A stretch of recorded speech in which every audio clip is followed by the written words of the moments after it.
गोंदिया जिल्ह्याच्या मोरगाव तालुक्यात रानटी हत्ती आल्यामुळे अनेक शेतकऱ्यांचे नुकसान झालेले आहेत. आमच्यासोबत वन विभाग अधिकारी आहेत. मेश्राम साहेब. साहेब काय सांगणार? रानटी हत्ती आल्या होता आणि किती शेतकऱ्यांचे नुकसान झाले आहे? अ, मागील सप्टेंबर महिन्यामध्ये एकच हत्ती जो गडचिरोली जिल्ह्यातील कळपापासून वेगळा झालेला होता. तो गोठणगाव परिक्षेत्रातील तुकुम नारायण, जांभडी, डोंगरगाव या गावामध्ये आला होता. जवळ-जवळ तो 10 दिवस आमच्या परिक्षेत्रामध्ये, गोठणगाव परिक्षेत्रामध्ये वास्तव्यास होता. त्याच्यामुळे तो सिंगल असल्यामुळे जास्त नुकसान न होता 10 लोकांचे नुकसान झाले आणि नुकसानीचे क्षेत्र हे जवळ-जवळ फक्त 1 हेक्टर आहे आणि त्याचे केसेस वगैरे नुकसान भरपाईचे ऑनलाईन झालेले आहेत.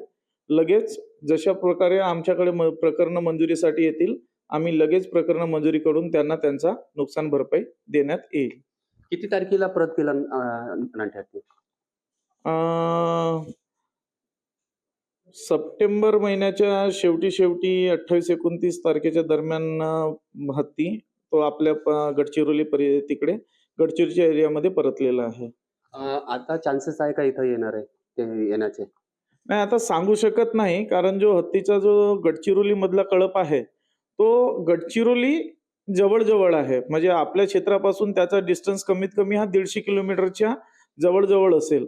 हा एकटाच कळपातून फुटारून इकडं आलेला होता. आता गडचिरोली जिल्ह्यामध्ये त्याची लोकेशन आपल्याला माहीत नाही आहे, परंतु आपल्याकडे आता तो गोठणगाव परिक्षेत्रात तरी सध्या तरी नाही आहे. अ, शेवटचा प्रश्न सर.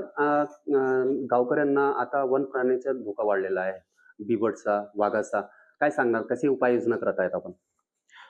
बिबटसाठी सर्वात महत्त्वाची उपाययोजना हीच आहे, की आपल्या घराजवळचा परिसर आणि गावाचा परिसर जास्तीत जास्त झुडपेमुक्त कशा करण्यात येतील.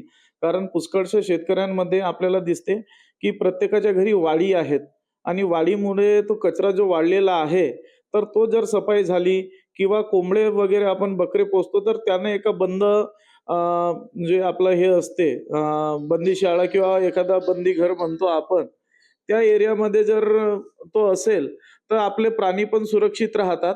आणि दुसरी सर्वात मोठी महत्त्वाची गोष्ट मला यातून सांगायची असते, की जे पोल्ट्री फार्म जागेवर तयार झाले आहेत, ते गावाच्या जवळ आहेत आणि पोल्ट्री फार्मवाले जे लोकं आहेत, तो आपला वेस्टेज हे गावाच्या शेजारी वगैरे टाकत असतात आणि त्याच वेस्टेजवर सर्वात जास्त बिबट्या येताना आम्हाला ह्या नवीन प्रकरणातून आढळलेला आहे. तरी आम्ही आता प्रत्येक गावात वन्यजीव सप्ताहाच्या निमित्तानं सुद्धा जनजागृती केलेली आहे आणि जेव्हा आम्हाला हलकेसे फोन जरी येतील, तर आमचे कर्मचारी तत्परतेनं लगेच जाऊन त्या गोष्टीची शहानिशा करत आहेत. शहानिशा केल्यानंतर पुष्कळशा ठिकाणी रान मांजर वगैरे असली किंवा डुकरं वगैरे असले, त्याची सुद्धा आम्ही शहानिशा केली आहे. सध्या तरी वातावरण शांत आहे. बिबट्याचा असा सध्या तरी त्रास होताना दिसत नाही आहे. तरी आम्ही आमची RRTची चमू आणि आमचे पिंजरे वगैरे गोठणगाव परिक्षेत्रात पण ठेवले आहेत आणि इतर ठिकाणी पण ठेवले आहेत. जर वेळेवर अशी काही कंडिशन्स आली, तर आम्ही लगेच त्यांना रेस्क्यू वगैरे करू. त्याच्या सुरक्षिततेबाबत आम्ही एवढे गावकऱ्यांच्या सुरक्षिततेबाबत आम्ही तेवढे काळजी आहोत.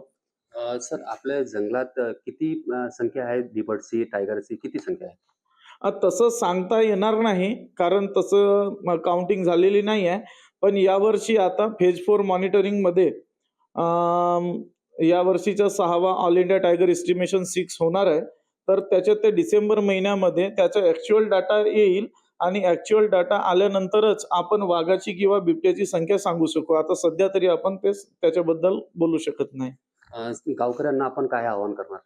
गावकऱ्यांना मी एवढंच आवाहन करू इच्छितो, की सर्वात महत्त्वाची आहे झुडपे सफाईची स्वच्छता. तर त्यांनी वन विभागाच्या खाली MRGSच्या माध्यमातून झुडपे स्वच्छता, कक्ष स्वच्छताची कामे करावी.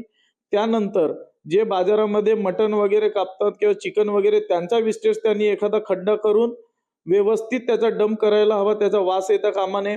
पोल्ट्री फार्मवाल्यांना मला सांगायचं आहे, की त्यांनी सुद्धा आपला वेस्टेज आपल्याच पोल्ट्री फार्मजवळ दफन करावं, की नाही करून त्यांनी जंगलामध्ये तो वेस्टेज किंवा रोडाच्या कडेनं तो वेस्टेज टाकावा. त्यानंतर मुलांना एकटे सोडू नका.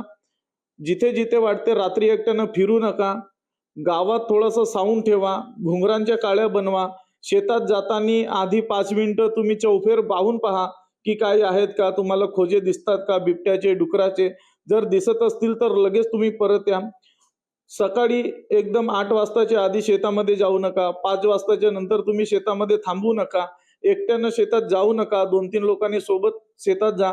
आणि अशी कोणती कंडिशन आली किंवा वन्य प्राण्याबद्दल आपल्याला वाटत आहे की तिथे काही आहे, लगेच तुम्ही वन विभागासोबत संपर्क करा. आम्ही मदतीसाठी सदैव तत्पर आहोत.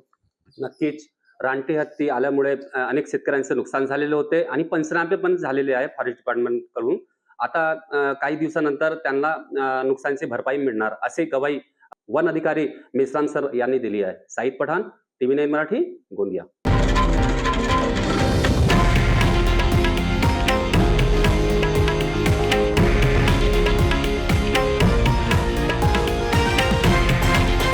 हे आहे देशातील नंबर 1 न्यूज नेटवर्क आणि आपण पाहत आहात TV9 मराठी, एकमेव.